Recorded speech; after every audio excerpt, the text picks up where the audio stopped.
Henry's health was of paramount importance because it was a political issue. It was important to his government, and it was important to his friends and enemies overseas. Henry's health was the health of England. During an archaeological dig at Windsor Castle's St. George's Chapel, researchers stumbled upon an extraordinary discovery under the floorboards. The forgotten tomb of King Henry VIII had been concealed for centuries under the choir area.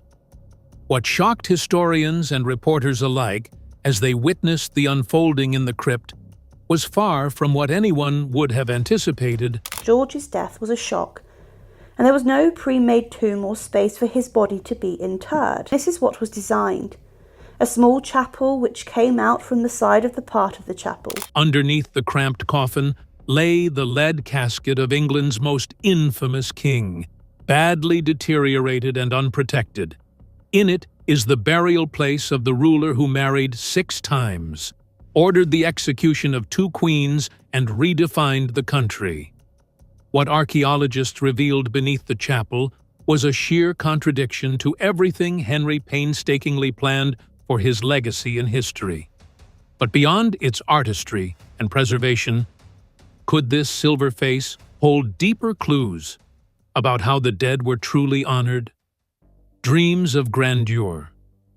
Henry VIII never intended to end up in a small underground chamber.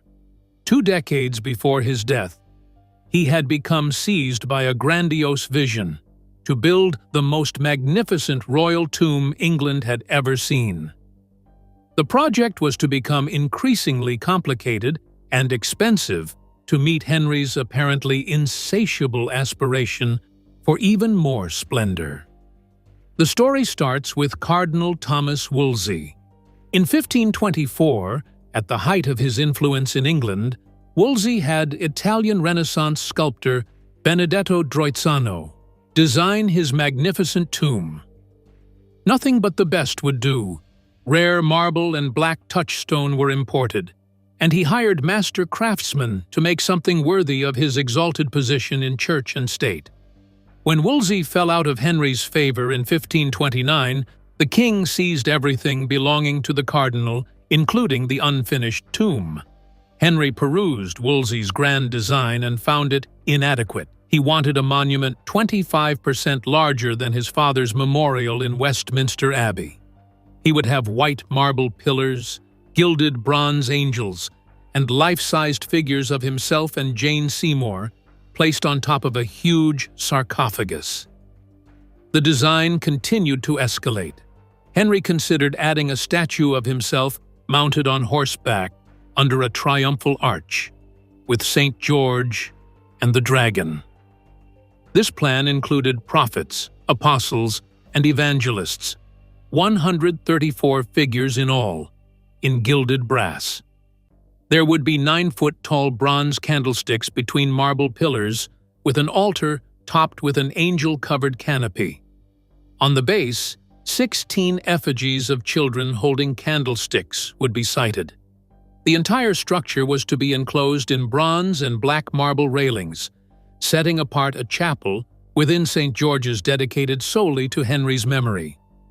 Daily masses were supposed to be said at the altar for Henry's soul. This was going to be the biggest, most costly, and most fantastic royal tomb ever built in England. The work was entrusted to Benedetto Droizzano and his assistant Giovanni de Aiano from 1530 to 1536. In Henry's lifetime, his life-size effigy had been cast and polished. The marble bases, pillars, statues, and bronze friezes were fashioned and stored in the workshops of Westminster, awaiting assembly. Then, financial reality intervened. Henry's wars with France and Scotland used up the contents of the royal treasury faster than they could be replenished. Military campaigns took precedence over monumental architecture. Benedetto, now old and ailing, sailed for Italy. The tomb pieces were never assembled, but sat collecting dust in storage for decades. Henry died in 1547, having ordered in his will the temporary interment of himself in a vault under St. George's Chapel choir. exactly midway between the high altar and the sovereign's garter stall beside Jane Seymour. When his magnificent tomb was completed, both bodies were to be relocated to a new chapel, especially built to house the monument. His will referred to the tomb as almost finished, indicating Henry felt sure completion was close at hand. How wrong he was. The tomb was never completed. His children had other priorities and showed little interest in spending fortunes on their father's vanity project. Eventually, the components were sold off, repurposed, or lost. The sarcophagus went to House Lord Nelson's body in St. Paul's Cathedral. 4 bronze candlesticks went all the way to Belgium, while the gilded effigy was melted down for its metal. Henry VIII sought eternal magnificence. Instead, he received a temporary vault that would later turn permanent because of either neglect or indifference. But as centuries passed and the vault sank deeper into obscurity, who could imagine the unexpected figure destined to join them? Unwelcome companions. For over 100 years after 1547, Henry VIII and Jane Seymour remained unbothered in their vault beneath St. George's Chapel until the arrival of Charles I, whose fate ironically cut through the fabric of history. In his time, Henry VIII had explicitly forbidden the Scottish stewards from laying claim to the English throne, impelled by his contempt for the possibility of an Anglo-Scottish union under one crown. He regarded them as lesser subjects, dangerous pretenders, and unfit rulers of England. Ironically, James V of Scotland became James I of England in 1603 and established the Stuart dynasty that Henry VIII had desperately sought to prevent. His son Charles I came into a kingdom divided by conflict, which shortly transformed into civil war. The increasing discord between monarch and parliament led to Charles's trial and subsequent execution on January 30th, 1649. The Commonwealth government under Oliver Cromwell purposefully selected a final resting place that would dissuade royalist visits. They selected the vault beneath St. George's Chapel, whose location had grown obscure over time. After extensive searching, workers finally rediscovered Henry VIII's burial site beneath the choir floor. Windsor Castle was ideal because of its isolation compared to London, in addition to the limited public access to the chapel. The sealed tomb of King Henry VIII had not been opened for 102 years. Workers carefully moved Henry's massive lead coffin so that Charles I could be placed beside him. In the cramped confines of the vault, the coffins may have collided, been dropped, or been handled roughly during the controversial burial proceedings. Charles I, born beside his tutor king and never destined for succession, now shared eternal rest with Henry VIII. The vault sat undisturbed until the late 17th century, when it once again saw an interment for Queen Anne's stillborn child. The little coffin was added above the coffin of Charles I, making the charged space even more tragic. The vault was sealed again, presumably for the last time. After this time, as the years went by and the generations changed, the vault's specific location was lost from public knowledge. There was no marker on the choir floor, and countless visitors trod over Henry VIII's grave without knowing it. The monarch who had demanded eternal fame had vanished into obscurity, sealed beneath stone and earth. By 1813, even royal officials had only vague records suggesting Henry was buried somewhere beneath the choir. England's most famous king vanished from human memory, entombed in darkness beneath stone and earth. Until, that is, construction workers broke through the floor, and King Henry VIII's forgotten tomb burst onto England's front pages. The archaeologists were amazed by the discovery, prompting the Prince Regent to rush to Windsor. Physicians and officials swarmed the chapel, finding something far more unsettling than mere broken coffins. hints of dark circumstances surrounding Henry's final rest. But as the vault's shadows spilt into the chapel, one chilling truth lingered. What hidden secrets had truly been disturbed here? Breaking the seal. In 1813, the Prince Regent stood inside St. George's Chapel at Windsor Castle, staring down at a mysterious hole in the floor. Laborers working on the chapel's floor had broken through into a hidden vault beneath it. The room was extremely small, barely large enough to fit 3 people comfortably. As the lanterns were lowered through the gloom, they revealed the site of extreme decay. 3 giant lead coffins occupied the small space, including one heartbreakingly small coffin laid upon the others. The air that finally escaped from the vault was stale, unaltered for over 160 years. To the right lay Jane Seymour's intact coffin, in repose. The small, precarious coffin of Queen Anne's stillborn child sat atop Charles I's coffin to the left. These coffins lay unmoved, preserved for centuries, the stillness carrying almost an eerie serenity. Henry VIII's coffin presented a disastrous sight, however. The wooden supports under it had entirely fallen in. The huge lead coffin had smashed down at an awkward angle, and the shock had rent the casing open, sending cracks along the seams where the lead had been soldered together. Parts of the wooden exterior had also splintered and broken away. Torn apart and ruined, the coffin of the most powerful king ever to have ruled England was exposed to view. What was the reason for this? How did one of England's most feared and legendary kings come to lie in such disrepair? It is a tale of high aspirations, aborted plans, and vindictive decisions that commences from the very moment Henry VIII departed from this world. As officials prepared to pry open the long-sealed tomb, the atmosphere bristled with excitement. What awaited them in the darkness beyond? What had Henry VIII taken with him into the grave? Forgotten and found. The accidental discovery of Henry VIII's burial vault in 1813 revealed something nobody expected. There was no record of the vault having been opened since Queen Anne's child had been buried there in the late 1600s. Over a century had passed, allowing the location to slowly fade from institutional memory. Excitement spread from Windsor Castle and beyond. Archaeologists hadn't been searching for it, finding it purely by chance during some regular construction work. He ordered an immediate, careful examination. The Prince Regent, the future George IV, wanted to know precisely what lay beneath and in what condition.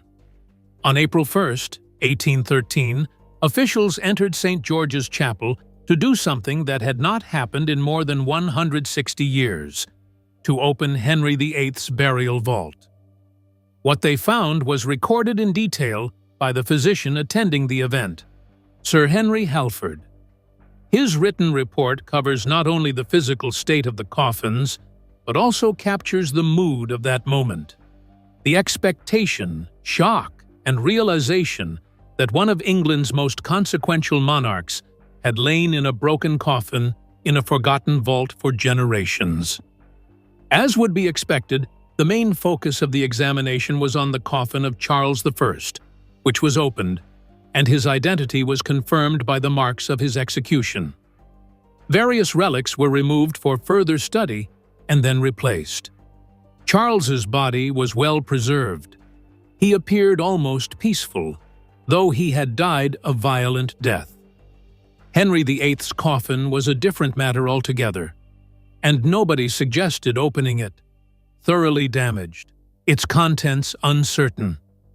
The disturbing description in Halford's account created an image of decay and neglect, almost deliberately cruel for a king who craved magnificence above everything else. The vault was sealed again after the examination, but this time the Prince Regent insisted a memorial be placed above it. The request languished, Years turned into decades. The vault remained sealed and unmarked, the broken coffin continuing to decay in darkness. It wasn't until 1837 that King William IV finally ordered a simple marble slab installed on the choir floor. The inscription was plain and factual, listing the vault's occupants without ceremony: Jane Seymour, Henry VIII, Charles I, and an infant child of Queen Anne. Modern research suggests that the slab wasn't even placed directly over the real vault. Workers used old records and estimates without reopening the vault to verify its exact location. They probably were off by several feet, meaning visitors who pause at the memorial today aren't even standing directly over Henry VIII's coffin. The modest marker is a far cry from its elaborate tomb surroundings.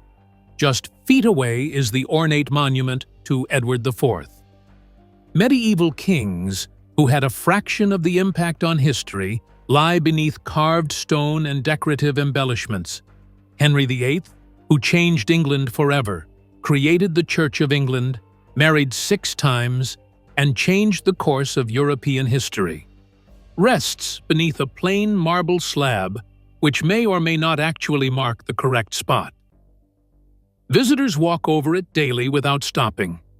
Tour guides mention it briefly before turning and moving on to more visually striking sights. The king, who wished to be remembered above all others, is easily overlooked in the very chapel where his broken coffin rests. Henry controlled everything in life: armies, politics, religion, and even who lived and died. He couldn't control what happened after death. His monument was never completed. His place of burial was forgotten. His coffin was damaged and exposed.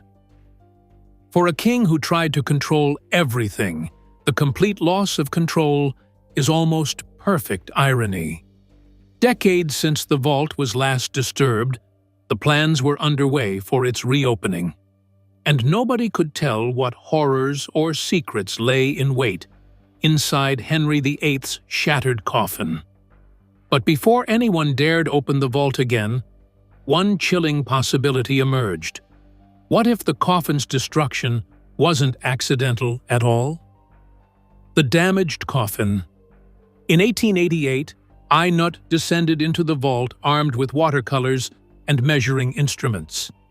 As the official surveyor of fabrics at St. George's College, he had obtained rare permission to document the burial site. His paintings would become the sole detailed visual record of Henry VII's sealed tomb. The watercolor revealed 3 coffins in stark detail. Charles I remained intact on the left side, Jane Seymour undisturbed on the right, while Henry VIII's coffin lay destroyed in the center. The damage was indeed greater than what was suggested in the 1813 account. The lead coffin had cracked at several seams, and the wooden casing had splintered in a variety of places. The supports had collapsed, leaving the coffin at an angle against the vault floor. After considering the site of the coffin and the condition of the coffin itself, Nutt arrived at his conclusions. He determined that internal forces acting outward must have caused the damage under the stone floors of St. George's Chapel. Hidden forces slowly took their toll on Henry VII's bulk.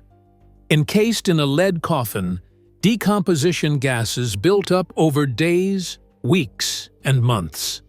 The lead, which was meant to preserve, started to expand under growing pressure. The embalmers had done everything they could to delay decomposition. Using the finest techniques of their time, Henry's body had been packed with aromatic spices, cloves, cinnamon, and nutmeg, that were thought to have disinfectant properties as well as mask odors. His internal organs were removed, which was a standard practice, and treated with salt, alcohol, and mercury to slow decay before being placed in separate urns beside his coffin. The body itself was coated in oils and resins, creating a shell that was supposed to dry out and preserve the flesh. Although all these practices now seem primitive, 16th century embalming could do little more than delay the inevitable. Even with the skilled embalmer's care, the forces inside the coffin were unstoppable. A 19th century curator later was to reflect while looking at the damaged lead, the gases and pressure that built up over centuries, plus the king's considerable size, were too much for the coffin. The very preservation measures meant to protect him ultimately contributed to the collapse.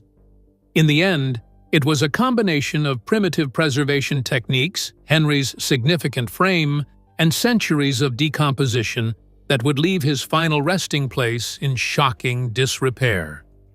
During Henry VIII's transport from Whitehall to Windsor, the funeral procession stopped for an overnight stay at Sionner Abbey. Contemporary accounts from 1547 mention the possibility that the coffin might have started failing during this stop.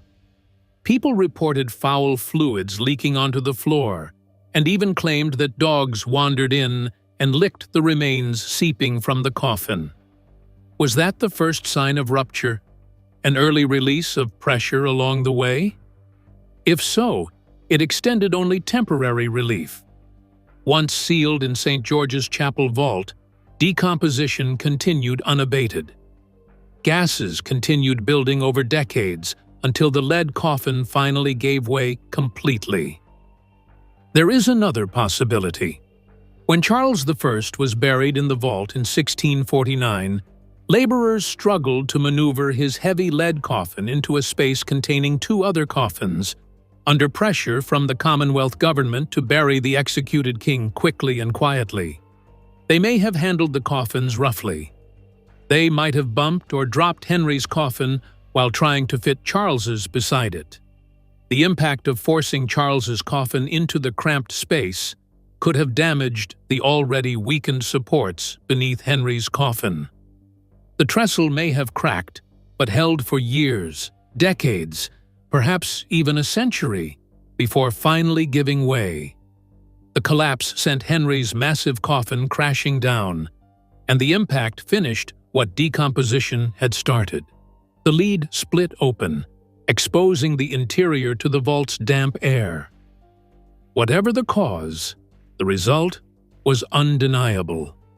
The most powerful king in English history lay in a broken coffin, his remains exposed, decaying under conditions he never could have imagined. The man who ordered the execution of anyone who displeased him was unable to stop his body from being reduced to rot and ruin. The vault has not been opened since Nutt's examination in 1888.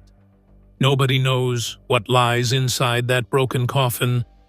Lead can preserve remains incredibly well, even when damaged, or the exposure may have destroyed everything. Henry VIII may be nothing but bones and dust, or he may be partially preserved in some kind of grotesque stasis between life and death. The vault may be sealed, the coffin broken, and the marker modest. But questions remain. What do Henry VIII's remains really tell us about the man, his power, and the legacy he never controlled? Questions without answers. Modern technology can investigate the remains of Henry VII without necessarily opening the vault. Ground-penetrating radar can produce highly detailed images showing the position of the coffins and the extent of any damage. DNA analysis could confirm who was buried where and settle debates over royal lineages. With existing technology, the investigation hasn't moved forward. The royals and church authorities responsible for St. George's Chapel have shown no interest in reopening the grave. Archaeologists are interested, but have not pursued an investigation that would require many permissions and risk historical artifacts. Henry VIII has lain in the vault for nearly 5 centuries. The coffin that lies broken, the modest marker, and a location forgotten, rediscovered by accident, tell a story more powerfully than any monument. This is a tale of how absolute power dissolves as legacy is written by subsequent generations rather than by those who lived it. Historians have accepted the mystery as part of the story. Does Henry VII deserve the grand tomb he envisioned? Or does the modest grave offer a more authentic testament to power and legacy? Shall modern technology examine the vault, or shall some mysteries stay buried? Share with us your thoughts down below, and don't forget to subscribe.